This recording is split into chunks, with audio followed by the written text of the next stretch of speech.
Christian idea of the altar of sacrifice, which is in the Eucharist, or not.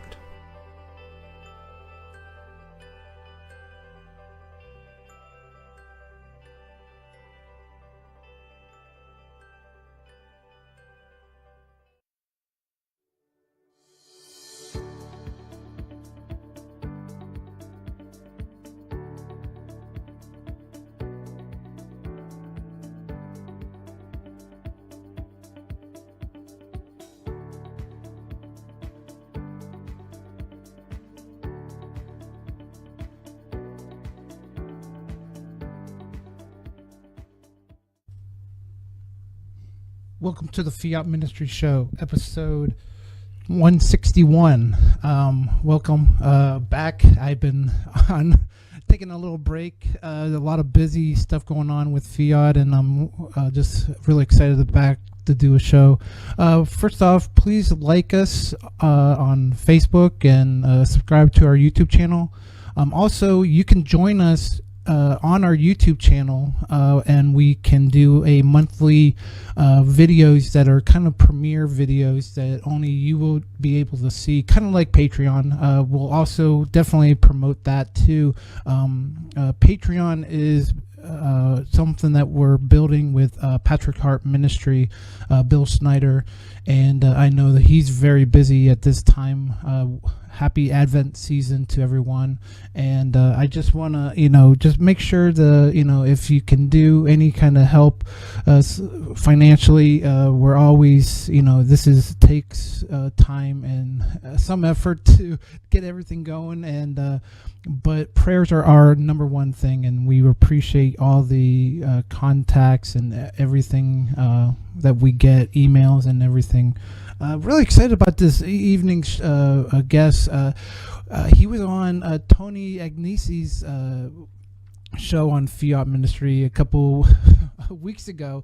I know there was some weather down in his area, Louisiana, and so we had to postpone, and that's fine. But God's will, we're together tonight. Matthew has a great dementia rosary podcast, and he'll explain all about it, because a lot of times I think it's just a interesting way of just approach to a situation that a lot of people will deal with, and you can think about you forget about the keys or things that you do every day, but we'll get into with Matthew. But first off, we'll say a little prayer and just get into the interview after that. In the name of Father, Son, Holy Spirit, amen.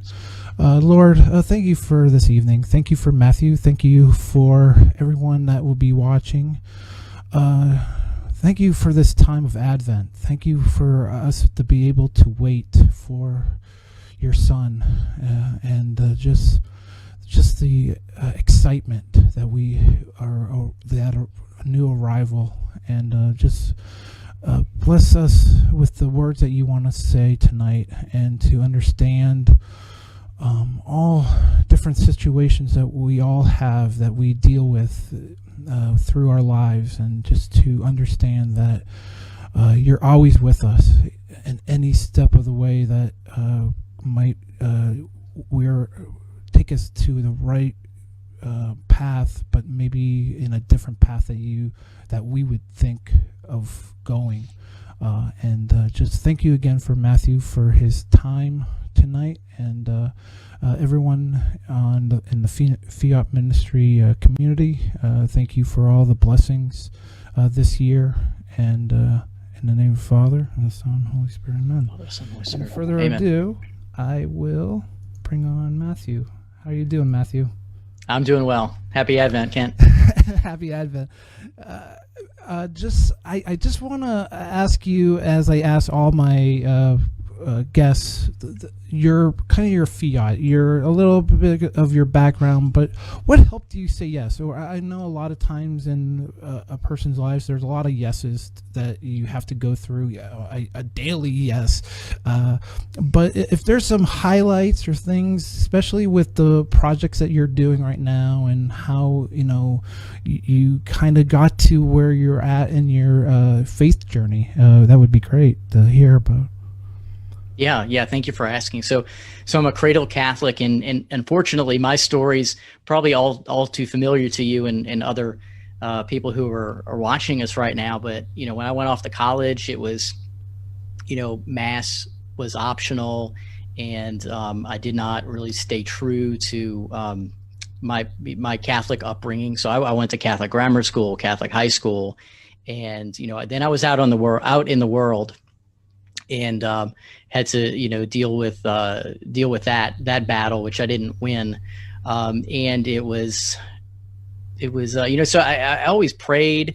I would sometimes say the rosary, and it was always if I did, it was because I was in a tight spot and I really needed help. But it wasn't until 2017 when I was in my last year of graduate school for gerontology, which is the study of aging. And it was just rough with the courses, and I was having to write a thesis and run a research project in order to have the content for the thesis. And I started praying the rosary. I would say daily at that point. Took some days off, but for the most part, it was a daily rosary to help me with that, but also for Thanksgiving to be where I was at that point. And things just really started to change. And so I graduated in December of 2017, and I felt called, I was still saying the rosary. I felt called to write a book about dementia and faith. And this also started, I believe Our Lady, brought these people, these caregivers into my life, because at the time I was, and I still am, facilitating a caregiver support group for our local council on aging. And people would come in, and it wasn't sponsored by a church or anything. It was it's a government funded thing. So, you usually don't talk about religion, but people were coming to the support group, and they were telling me what parish they were in. I'm in St. Peter's, and I'm at Our Lady of the Lake, and I'm at St. Benedict's. And, it got me thinking about Catholic resources for caregivers. And I went looking around, and there were some Christian books. I found a Catholic book, and I enjoyed that book, but it wasn't what I was thinking it would be. It wasn't what I would have written. So then I really felt called to start writing that book and drafting. So I took all of 2018 to write the book while I'm working full time. So I'm just waking up early, staying up late, raising a family with my wife. We have 3 children, and, continuing to say the rosary. And Our Lady brought me not only through it, but, made me stronger through this process of writing a book, and now marketing and doing many other projects around the book now, since it's been almost 2 years that it's been published. So now the mini projects and the consulting are what take up the time now that the book has been published. Well, I mean, because with dementia and there's different things you could speak on to that, but bringing that into the rosary, is there some kind of and maybe some highlights of the book and all that, but how did that kind of develop with your work, and just as a working with that kind of thing as your career, was it the book kind of an avenue to kind of get open to share with others, a situation that a lot of people will go through, and I know you were mentioning on a couple forgetting keys, and is that little things that you forget every day, that kind of is that dementia, or is that just working out things that you're just not I don't know, is that something that we deal with every day, forgetfulness, I guess? So we're all going to forget things. We're going to walk into a room and forget why we are there, or open the refrigerator and forget what we wanted to get, or we're going to misplace our keys from time to time, as you mentioned. Mm-hmm. One of the key difference between Alzheimer's, or just a greater term, or is memory impairment or dementia. The difference between normal life and a condition, cognitive situation like dementia, is that we're eventually going to find our keys. We're going to eventually figure out what we need in the refrigerator, and we might have to walk out of that room and come back in, but we're going to remember why exactly we went to that closet or to that bedroom. So when somebody has dementia, and dementia is a really broad term. Alzheimer's is a type of dementia, and vascular type dementia is a type of dementia. So although Alzheimer's is the most common, dementia is really an umbrella term to talk about cognitive decline that can't be explained by anything else. It can't be explained by depression or a vitamin deficiency or an infection or lack of sleep or anything like that. It's something going on with the brain. We still don't know too much about it. But memory impairment is a key feature to most types of dementia. And then you can have impaired depth perception. You can have impaired communication abilities, reading, writing, finding the right words. If someone continues to say, the thing, like they can't remember that, this is a water bottle right here, or this is a computer mouse. They start to say, the thing that you control the computer with. That's when you start to get concerned. And I think it's time when someone is experiencing that, it's time to go to your primary care physician. It doesn't necessarily mean you have to go see a specialist like a neurologist or neuropsychologist. It's hey, let's go to the primary care physician, who we can probably see faster anyway, and let them run some tests and do some simple memory questions or scales that they'll put you through, and see if anything comes up. If anything, we're going to eliminate things that it could possibly be. And how does that go into, with the book and the rosary?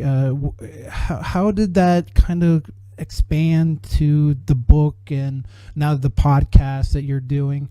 Was there that connection? Where's that connection with the rosary and dementia? I guess because I'll tell a story, and this is just just thinking, this is really touches because it's of my grandmother, and she had Alzheimer's, and it was one night, and there's many things that happened, but it just really hit me where my grandfather and my dad went to a basketball game, and my mother and my grandmother stayed home because that's how it was a guy's night out.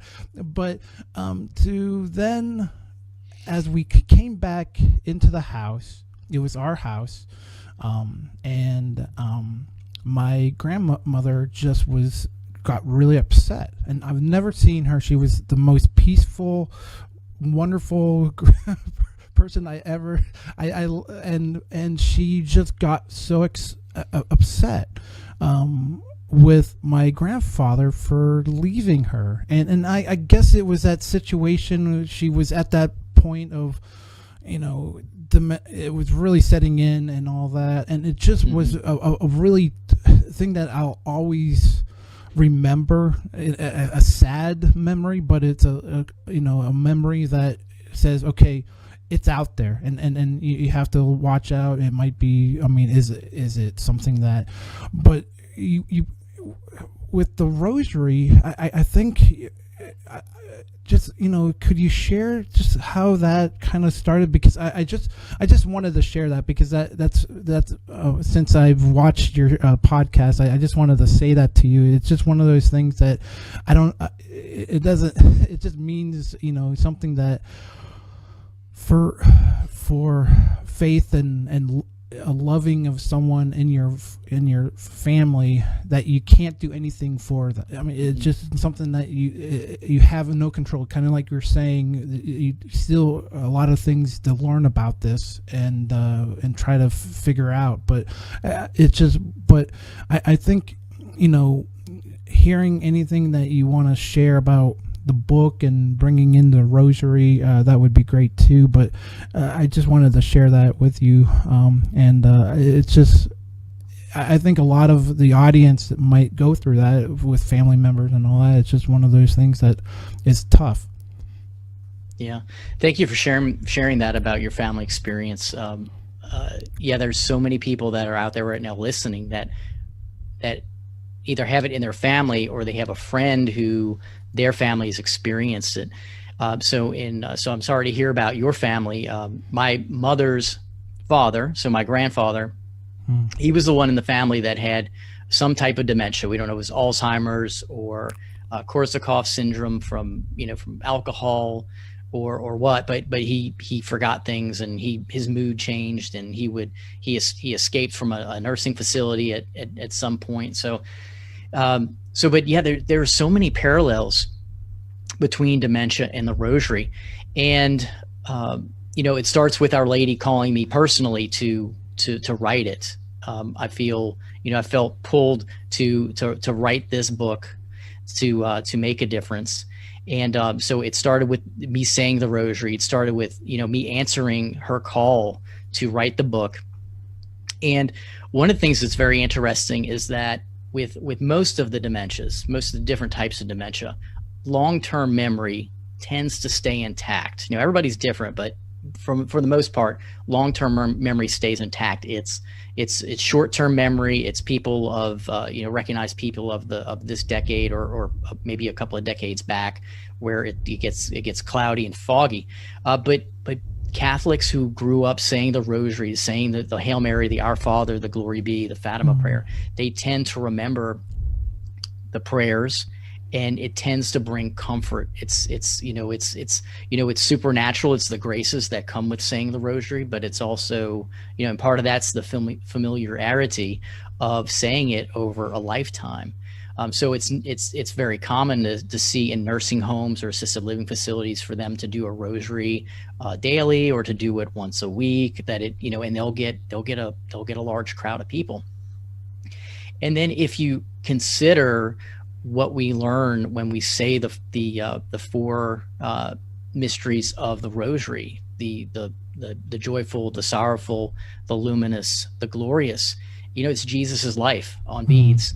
And so the journey of dementia, just like most of our lives, most of us, may experience either personally or somebody of our family is going to have some kind of chronic or life-limiting illness at some point. And this just happens to be dementia that we talk about. And just like there are ups and downs, there are joys and there are sorrows, and there's glory in the rosary, the same could be said about the journey of living with dementia. Now, wow. You ask the world, right? We talked about the world that I was in battle with after college, but when you ask the world, what is dementia? What is somebody with dementia? The world says, what can they do for me? They can't remember themselves. They can't remember, friends and family members sometimes. What are they going to produce? So they're no good to me. They're a shell of a person. So we come up against that, and also that brings up other things like assisted suicide or the right to die, so to speak. So the rosary is, the spiritual weapon against many things, but also, in this case specifically, it's a spiritual weapon against dementia. It's a spiritual weapon for life, to protect life to a natural death. Yeah. So when we think about the rosary, as I was saying, we have joy, you have glory, you have sorrowful. You'll have many Catholics, maybe non-Catholics, that might be on this journey and saying, why me? How could a God who is good do this to me? And all we have to do, I say it simply, it's a lot more complicated, but the simple answer is look at Jesus, and he did not exempt himself from the suffering. and ultimately he was resurrected. And overall, the book is really a story of hope, just like the rosary is a story of hope. We're going to suffer. We're going to have good times. We're going to have bad times. And then ultimately, if we are faithful, we'll pass through the narrow gate. We'll be resurrected. We'll be in heaven. And I hope that this book is a source of hope for people. And it has been. The people who have given me feedback on it, both locally, personally, and people across the world, even up in Canada.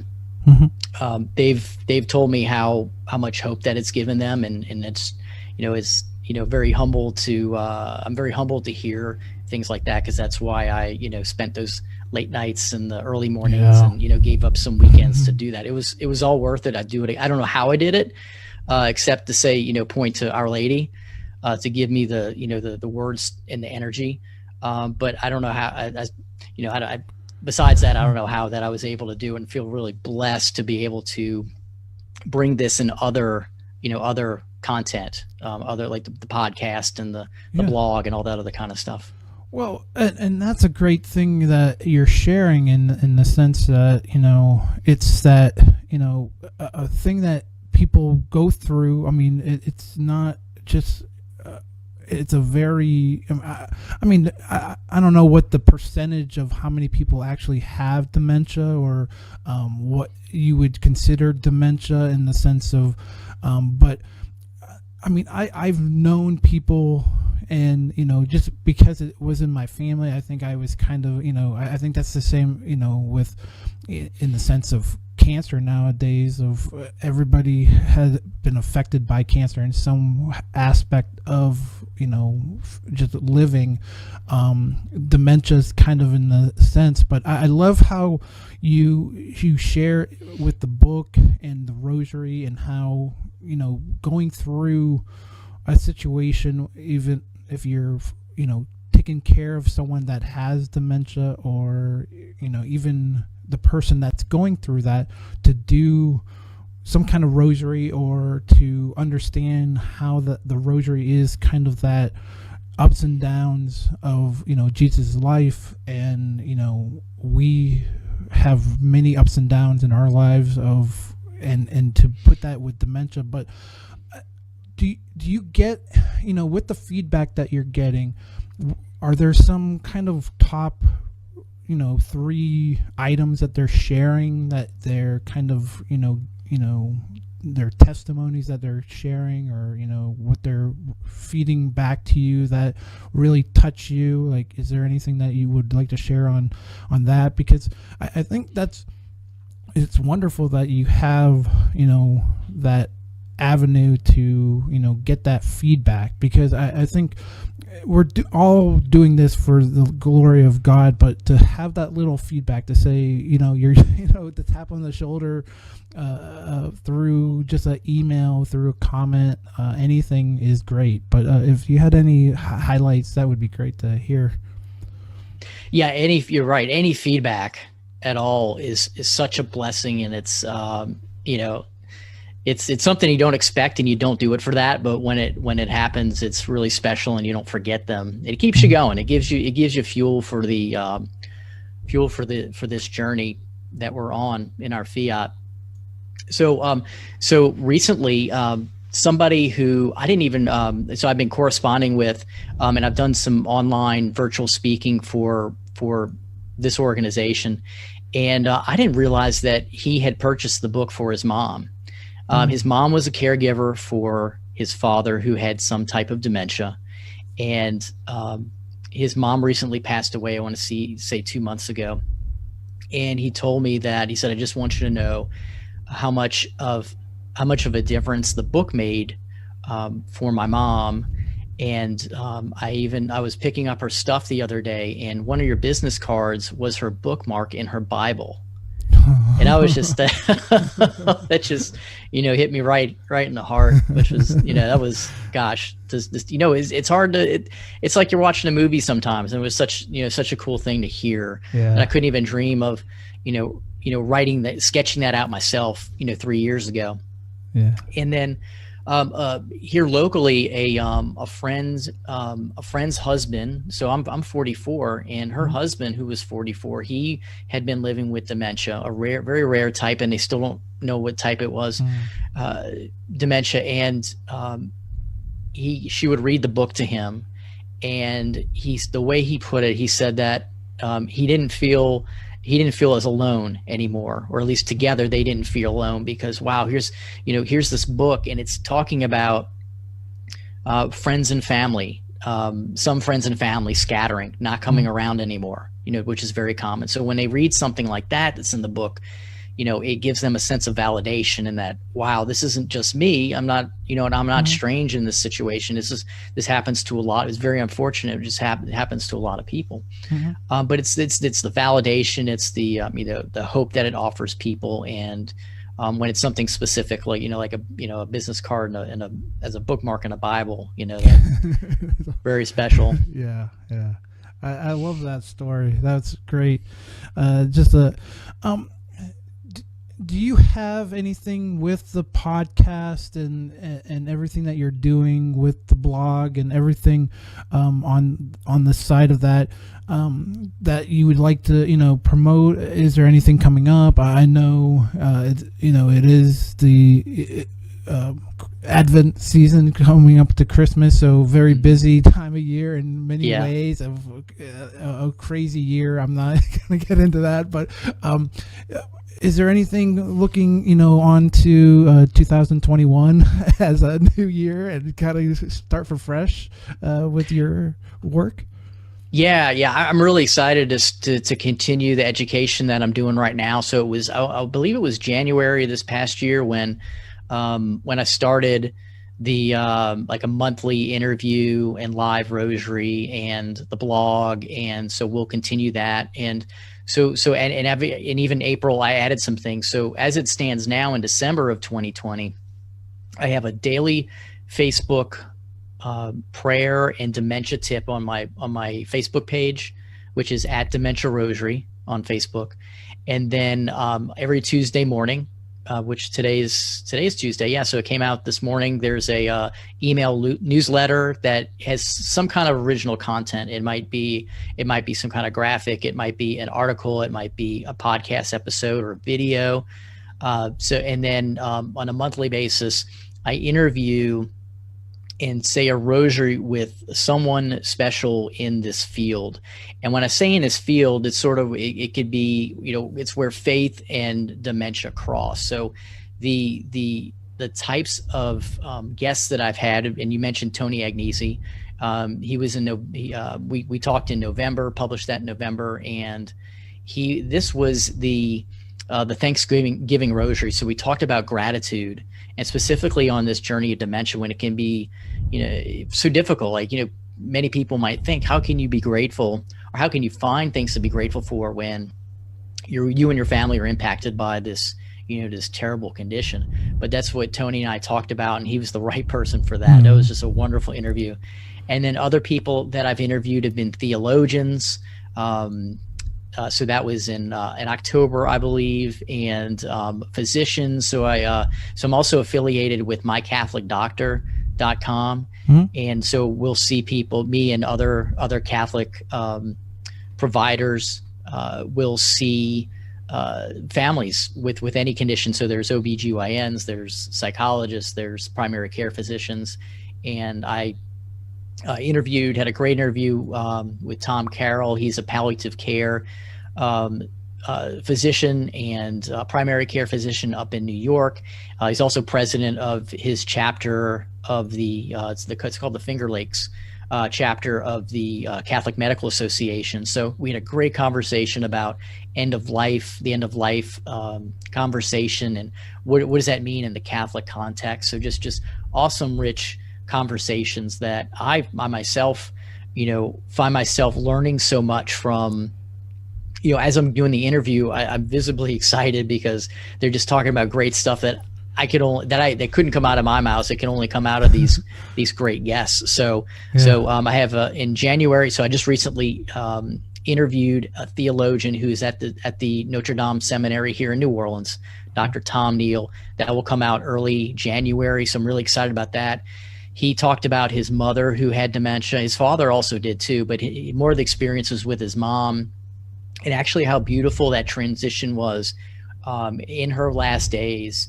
What she said, her Catholic faith. It was the first time that I teared up in an interview. So it was just, and it was all because it was beautiful and it was special what he said. It wasn't sad. It was a sad situation, but the way that he experienced it is something that, we pray to Saint Joseph that all of us have in the last days of our lives. So that's probably what I'm proudest of, is that video podcast. So it's on YouTube, on my YouTube channel, which is actually Care Partner Mentoring LLC.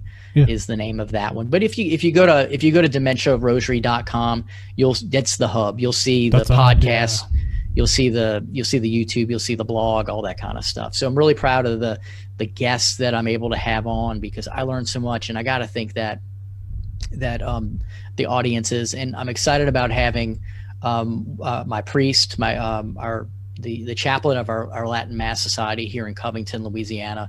I can't wait to have Father Damien on, and just I have a physician from Tulane University that I'll record with at the end of this month. So I can go on, but just as you can see, I'm really excited about the videos and the people that I'm able to bring on, and they're just a gift that I hope other people will be able to experience. Well, I feel the same way with all the shows that I've done over 10 years. Believe it or not, I take some breaks, but believe it's been 10 years. But I feel the same way with you as a guest. You learn something from every guest, but then in this kind of situation with going through these little paths that might feel like you're not going, okay, I have someone in my family, or eventually if it happens to you, in some sense of feeling that, why me? And I think people need to hear uplifting and helping, in the sense of, okay, you can get through this, you can, this is what those paths of understanding that we're all here together. Let's try to if we can work out anything that can make each other a little bit feeling better. Because one thing about the rosary, you feel good after you're saying it as you're going. You use each bead. One of a great priest, friend over in Pennsylvania, told me a long time ago, and I use this as a kind of a tool when I'm going through the rosary, is every bead is like back in the day. I know, but the sense of a lot of times with glass going through the sunlight, going through some glass, and it gets hot, and people, like kids, would burn ants or whatever. But the sense of, he was using it as a more of a spiritual way of using the graces of God, and each bead penetrating the grace and everything that you're praying for one person, and it magnifies every time that you're praying on each bead, and you're kind of going through that, and it's just kind of a thing that I'm always thinking about, is that how you can magnify a prayer for someone through each bead, and just using that as a focus point as you're going through the rosary. But he said it much better than I did right now. But anyways, do with everybody that you're interviewing, and do you see a way that is dementia ever going to be completely understood, like with anyone that you're talking in the field? Is it just a continuous like learning about it, kind of like you're in the sense of learning about anything that is just very vast that you can't understand? Is it just one of those things that will get, understandings of, is it the chemicals in your head, or there's more to it? It's your nutrition, your diet. If you go to a situation of how you work with yourself, exercise and everything like that, is there a way to kind of keep it out of your, because I know I'm worried that, like, as someone that I've seen as my grandmother, is that going to affect me? Is it something that goes down, through a family tree kind of thing? Is it something of that nature, or if you just work at your exercise, keeping your mind, just praying the rosary, keeping your mind on a lot of things, is that something, or what would you recommend, or is there some couple of thoughts there? Yeah. So the brain is the most complex organ that we have. Yeah. And so I'm not trained in medicine. I'm on the other side. So gerontology is sort of a partner with geriatrics. So mine's more psychology and sociology. But what I picked up from the neuropsychologists and the neurologists and the primary care physicians that I've worked with, is that, so the best information that we know now is that if you can do four things, four lifestyle things, all things that most of us have a choice in doing. If we eat well, if we exercise, if we stimulate our brain, doing things, whether it's, reading or learning a language, or just doing something that, gets us to think about something differently.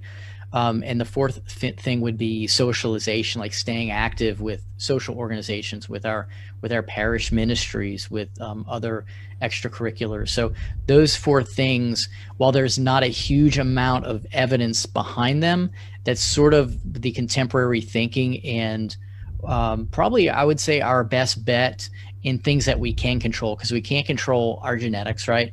But we can eat better, we can move, we can socialize with people, and we can use our brains, that as God intended us to do.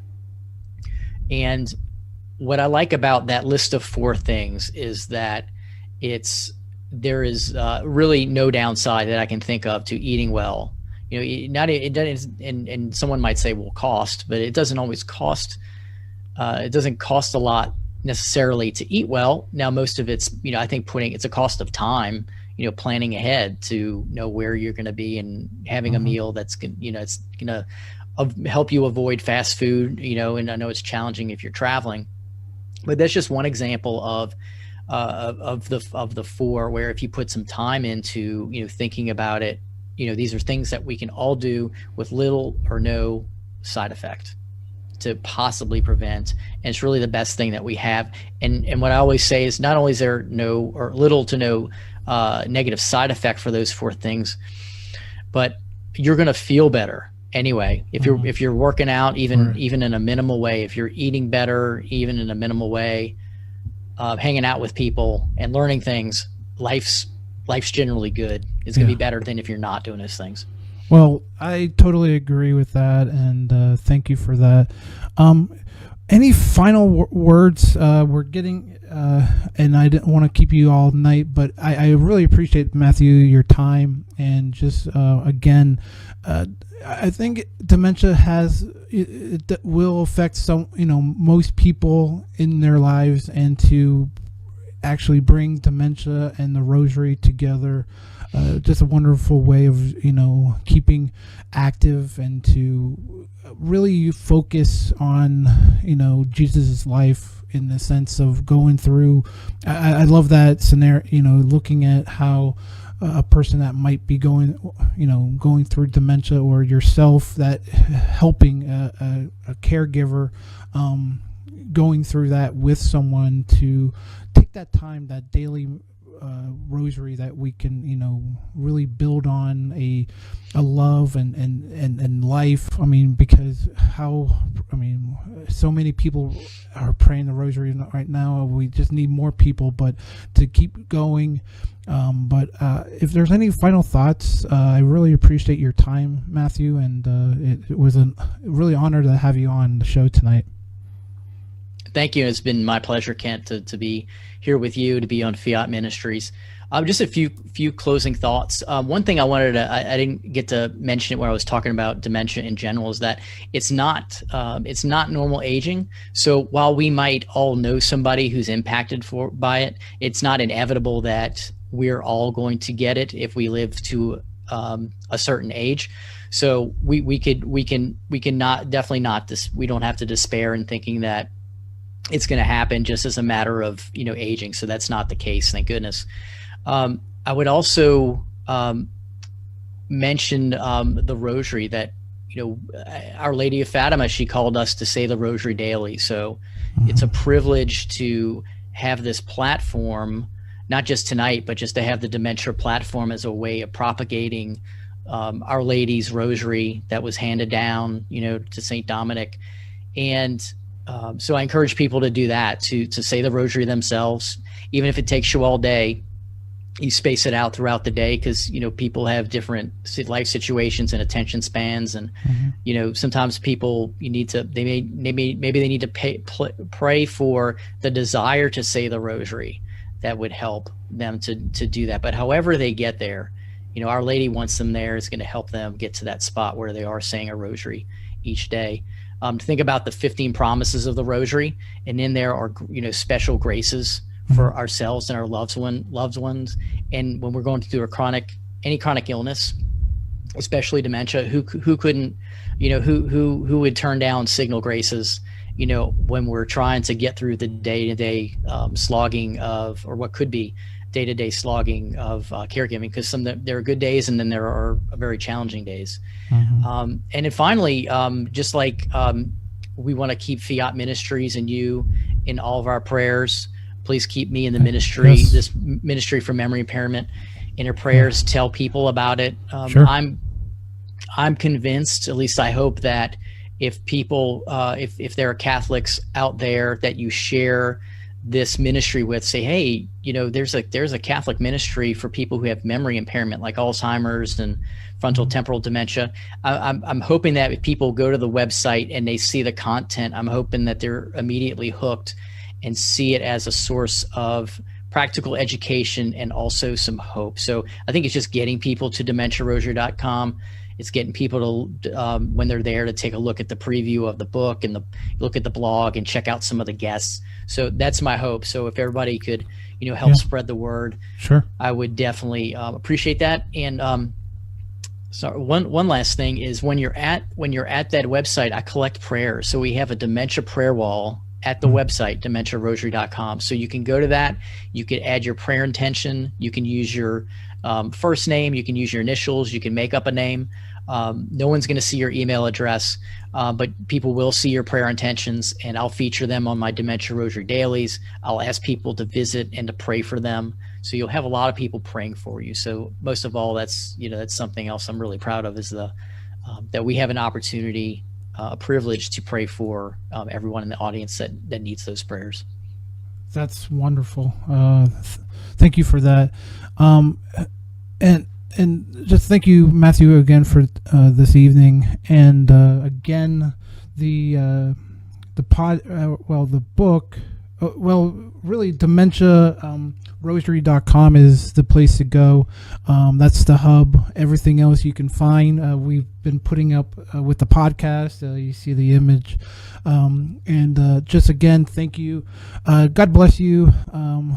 Happy Advent and early Merry Christmas to you and your family. Just a wonderful season. Just celebrate with everything.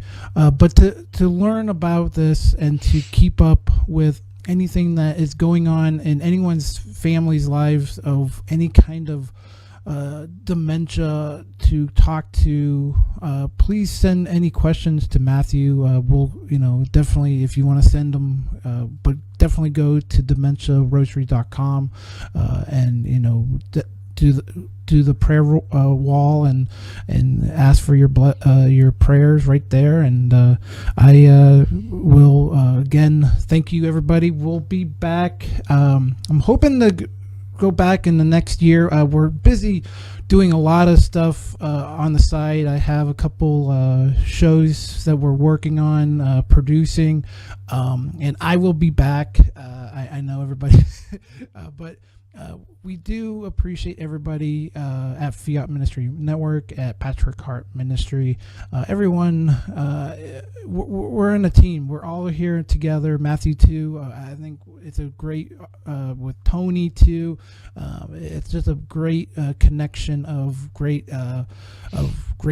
fellowship and just that love that people have is amazing. Doing this for 10 years. I did not think the network of people that I've met would be possible, but it's impossible. But with the internet's kind of it helps a little bit easier. But anyways, enough of that. But God bless everybody. We will see you next time on the Fiat Ministry Show. God bless and good night.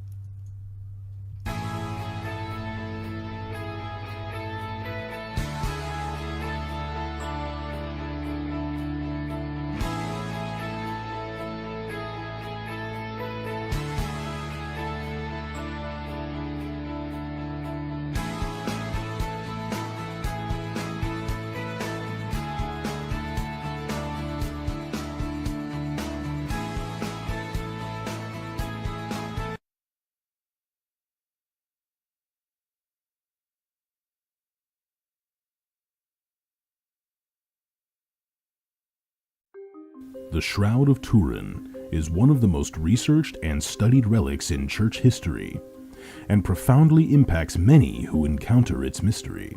As a person of faith, looking at it through the eyes of faith, I don't think it can help but touch your heart.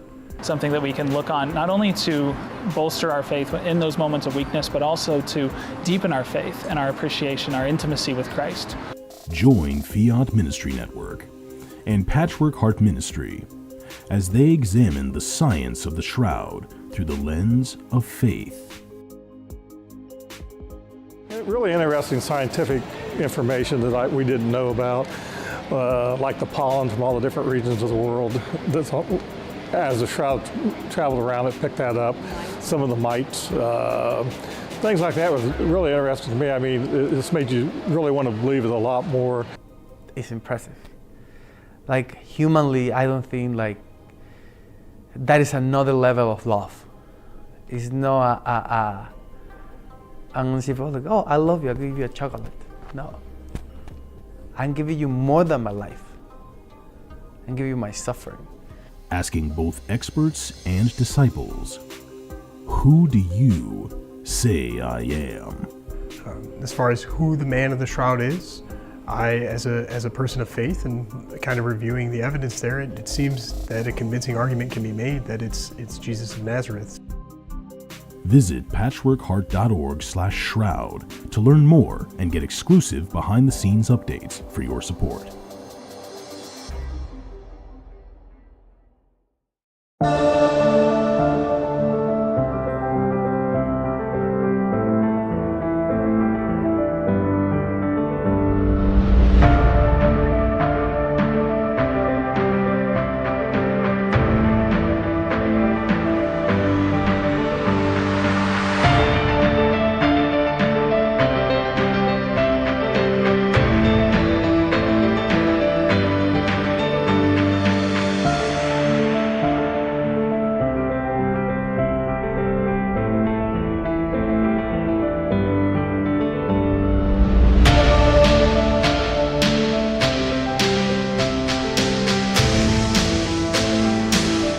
Hi everyone, this is Ann DeSantis with the Eucharistic Summit. It's wonderful to be here with you. And for this video, I have Robert Ramos. He is the founder of missionrosary.com. So Robert, we're so blessed to have you here with our Eucharistic Summit. And thank you so much for this opportunity. I'm really blessed to be a part of this group. What an amazing panel of speakers you have for this summit. Amen. And you're one of them. So why don't we just start out with your love of the Holy Eucharist? Please tell us, how did the love of the Eucharist come from, and what advice or words of wisdom would you have to those who might be away from their faith? It truly is the source and summit of our faith. I remember being a little kid, and every single time the priest holds up the host and starts to consecrate it, and he would say, "This is my body I've given up for you." My smallest memory as a little kid, I'd always be stopped, staring like, wow, there's a miracle. There's a miracle happening in front of me. And I'm 43 years old, and every single mass, my heart just fills with joy, and it doesn't matter what's going on in my life. It's a miracle. And I tried to pass it along to my kids. Even if my kids, when they were smaller and they may be moving around in the pew, I'd stop and say, look what's about to happen. So it truly is everything. It means everything. It is our faith. As it's been said since Vatican II in the Catechism, is the source and summit of our faith, but it really is, because we get to experience Jesus the way he intended. Amen. So well said, because the purpose of this Eucharistic Summit is to bring knowledge and also love to Christ in the Holy Eucharist through the sacrament of the Eucharist. And the way that we get the Eucharist, right, is through Mass. And of course, we can visit an adoration chapel and spend time with Jesus in the Eucharist. Talk a little bit about Mass and your experience, and how have you grown in attendance of Mass, and ways that maybe people who are watching, how they can also grow. Oh, Mass is definitely a very important part of my life, so much so begging for adoration to be open. That is kind of the motivator. I live in a town where there are 5 parishes at all different hours. So I'm in Hoboken, and also at 6, right? And single day, but I definitely attend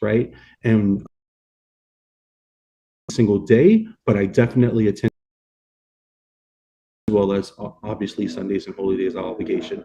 Every opportunity. I'm the guy that begs the local priest it up, but I'm happy. I just found in the area, so that was a really cool birthday. I know you just celebrated your birthday. Oh, thank you. And of course, we're in perpetuity, so people can watch of this Eucharistic Summit. To say or to share with the audience about the Eucharist. Just come to going to Mass. It's a miracle. I have a hard time understanding. Going to Mass. It's a miracle. I have a hard time understanding. Going to Mass. It's a miracle. I have a hard time understanding. He died. He made himself available. Do I sit? Do I kneel? Standing. He died. He made himself available. Do I sit? Do I kneel? Do I live?